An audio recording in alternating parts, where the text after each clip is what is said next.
Hello everyone, ఈ చిక్కుడుకాయ కర్రీని ఎలా సింపుల్గా ప్రిపేర్ చేసుకోవాలో చూసేద్దాం రండి. ఒక అరకిలో టమాటాలు ఈక్వల్గా నేనైతే చిక్కుడుకాయలు తీసుకొని ఈ విధంగా కట్ చేసి పెట్టుకున్నాను. పొయ్యి మీద బాండిలు పెట్టుకొని తగినంత ఆయిల్, పోపు దినుసులు, 2 పచ్చిమిర్చి, అలాగే మనం కట్ చేసి పెట్టుకున్న ఉల్లిపాయలు, కొంచెం కరివేపాకు వేసుకొని బాగా ఫ్రై అయ్యేంత వరకు వేపుకోవాలి. దీంట్లో మనం కట్ చేసి పెట్టుకున్న టమాటాలను అయితే యాడ్ చేసుకోవాలి. టమాటాలని యాడ్ చేసుకున్న తర్వాత అవి త్వరగా మగ్గడానికి కొంచెం ఉప్పు, కొంచెం పసుపు యాడ్ చేసుకొని అవి కొంచెం మగ్గాక తగినంత కారాన్ని కూడా యాడ్ చేసుకొని మనం ఒలిచి పెట్టుకున్న చిక్కుడుకాయలను అయితే యాడ్ చేసుకోవాలి.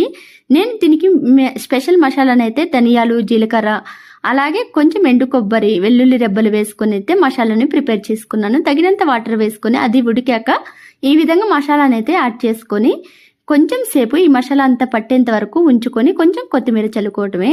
మీరు ఎలా ప్రిపేర్ చేస్తారు చిక్కుడుకాయ కమెంట్ చేయండి. అలాగే ఈ వీడియో నచ్చితే ప్లీజ్ లైక్ ఇచ్చేసి సబ్స్క్రైబ్ చేసుకోండి.